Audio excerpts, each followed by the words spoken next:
അസ്സലാമു അലൈക്കും വറഹ്മത്തുള്ളാഹി വബറകാതുഹു.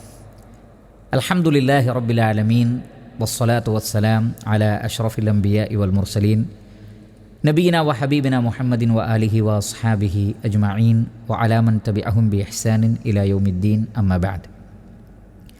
വളരെയേറെ ബഹുമാനമുള്ള സത്യവിശ്വാസികളെ, സഹോദരങ്ങളെ, ഒരുപാട് അനുഗ്രഹങ്ങൾ ജീവിതത്തിൽ ആസ്വദിച്ചു കൊണ്ടിരിക്കെ അത് മതപരമായ അനുഗ്രഹങ്ങളാകട്ടെ ഭൗതികമായ അനുഗ്രഹങ്ങളാകട്ടെ പലപ്പോഴും അത് നഷ്ടപ്പെട്ടു പോകുന്നത്, അത് നീങ്ങിപ്പോകുന്നത് നമ്മുടെ ജീവിതത്തിലൊക്കെ അനുഭവങ്ങൾ ഉണ്ടാവാറുണ്ട്.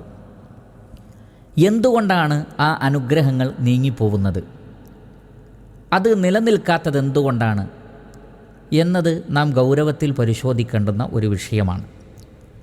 മഹാനായ അൽ ഇമാം അഹ്മദ് ബിൻ ഹംബൽ റഹിമഹുല്ല അദ്ദേഹം പറയുന്ന പ്രധാനപ്പെട്ട ഒരു പോയിൻ്റുണ്ട്. അദ്ദേഹം പറഞ്ഞു, ഇദാ അഹ്ബബ്ത അൻ യദൂമല്ലാഹു ലക അലാ മാ തുഹിബ്ബ്. നീ ഇഷ്ടപ്പെടുന്ന ഒരു കാര്യം, ഒരു അനുഗ്രഹം, അത് അള്ളാഹു നിനക്ക് സ്ഥിരമായി നിലനിർത്തി തരാൻ നീ ഉദ്ദേശിക്കുന്നുവെങ്കിൽ ഫദും ലഹു അലാ മാ യുഹിബ്ബ്. അള്ളാഹു ഇഷ്ടപ്പെടുന്ന കാര്യങ്ങൾ നീയും പതിവായി ചെയ്യണം. നോക്കൂ, ശ്രദ്ധിക്കുക. അള്ളാഹു നിനക്ക് ചെയ്തു തന്ന ഒരു അനുഗ്രഹം നീങ്ങിപ്പോവാതെ അത് സ്ഥിരമായി നിൻ്റെ ജീവിതത്തിൽ നിലനിൽക്കാൻ നീ ആഗ്രഹിക്കുന്നു. എന്നാൽ നീ അള്ളാഹുവിനോട് ചെയ്യേണ്ടുന്ന കാര്യങ്ങളിൽ ഈ സ്ഥിരത നിനക്കുണ്ടോ? അതുകൊണ്ട് തന്നെ അത് പരിശോധിച്ചാൽ എന്തുകൊണ്ടാണ് അനുഗ്രഹങ്ങൾ നീങ്ങിപ്പോകുന്നത് എന്ന് മനസ്സിലാക്കാൻ കഴിയും. കാരണം നാം പലപ്പോഴും നമ്മുടെ ഇബാദത്തുകളിൽ സ്ഥിരതയുള്ളവരല്ല. അള്ളാഹുവിന് ഇഷ്ടപ്പെടുന്ന കാര്യങ്ങളിൽ നാം സ്ഥിരപ്രതിഷ്ഠയോടുകൂടി നിലകൊള്ളുന്നില്ല. പലതും നമുക്ക് മിസ്സാവുന്നുണ്ട്, അല്ലെങ്കിൽ മനഃപൂർവ്വം നാം മിസ്സ് ചെയ്യുന്നുണ്ട്. അപ്പോൾ അള്ളാഹു ഇഷ്ടപ്പെടുന്ന കാര്യങ്ങളിൽ നമുക്ക് സ്ഥിരതയില്ലെങ്കിൽ പിന്നെ അള്ളാഹു നാം ഇഷ്ടപ്പെടുന്ന അനുഗ്രഹങ്ങളെ നമുക്കെങ്ങനെ നിലനിർത്തി തരും? അതുകൊണ്ട് എപ്പോഴും നാം സൽക്കർമ്മങ്ങളിൽ സ്ഥിരതയുള്ള ആളുകളായിരിക്കണം. ഈ കാര്യം അദ്ദേഹം തൻ്റെ സ്വന്തം വക പറഞ്ഞതല്ല, മറിച്ച് പരിശുദ്ധ ഖുർആനിലെ 8-ാം അധ്യായം സൂറത്തുൽ അൻഫാലിൽ അല്ലാഹു സുബ്ഹാനഹു വ തആല അത് വ്യക്തമാക്കുന്നുണ്ട്. ദാലിക ബി അന്നല്ലാഹ ലം യകു മുഗയ്യിറൻ നിഅമതൻ അൻഅമഹ അലാ ഖൗമിൻ ഹത്താ യുഗയ്യിറു മാ ബി അൻഫുസിഹിം. അല്ലാഹു സുബ്ഹാനഹു വ തആല ഒരിക്കലും ഒരു സമൂഹത്തിന് നൽകിയ അനുഗ്രഹങ്ങളെ അല്ലാഹു എടുത്തു കളയുകയില്ല, അവർ സ്വന്തം നിലപാടിൽ മാറ്റം വരുത്താത്ത കാലത്തോളം.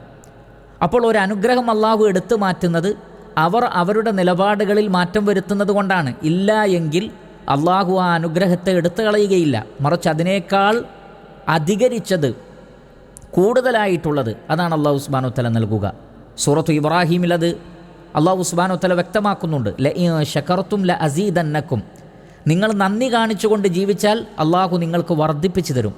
അപ്പോൾ അനുഗ്രഹങ്ങൾ നിലനിൽക്കുകയും അതിൽ വർധനവുണ്ടാവുകയും ചെയ്യുന്നതാണ് എപ്പോൾ നാം അള്ളാഹുവിനോടുള്ള കടപ്പാടുകൾ സ്ഥിരമായി നിലനിർത്തുന്നുവെങ്കിൽ. നബി സല്ലല്ലാഹു അലൈഹി വസല്ലം പറഞ്ഞില്ലേ, അഹബ്ബുൽ അഅമാലി ഇലല്ലാഹ് അദ്വമുഹാ വ ഇൻ ഖല്ല. അള്ളാഹുവിന് ഏറ്റവും ഇഷ്ടപ്പെട്ട അമൽ എന്ന് പറയുന്നത് നമ്മൾ സ്ഥിരമായി ചെയ്യുന്ന അമലുകളാണ്, അതെത്ര കുറവാണെങ്കിലും. അപ്പോൾ സ്ഥിരത എന്നുള്ളത് വളരെ പ്രധാനപ്പെട്ടതാണ്. അതുകൊണ്ടാണ് ഇമാം അഹ്മദ് ബിൻ ഹംബൽ റഹിമഹുല്ല പറയുന്നത്, അള്ളാഹു നിങ്ങൾക്ക് നിങ്ങളുടെ അനുഗ്രഹങ്ങൾ നിലനിർത്തി തരാൻ നിങ്ങൾ ആഗ്രഹിക്കുന്നുവെങ്കിൽ അള്ളാഹുവിന് ഇഷ്ടപ്പെട്ട പ്രവർത്തനങ്ങൾ നിങ്ങളും പതിവായി ചെയ്യുക, മുറിഞ്ഞു പോവാതിരിക്കുക. ഇത് വളരെ വലിയ ഒരു തത്വമാണ്. ഞാനും നിങ്ങളും നമ്മുടെ ജീവിതത്തിൽ ശ്രദ്ധിക്കുകയും പ്രാവർത്തികമാക്കുകയും ചെയ്യേണ്ടുന്ന കാര്യമാണ്. അല്ലാഹു സുബ്ഹാനഹു വ തആല അനുഗ്രഹിക്കട്ടെ.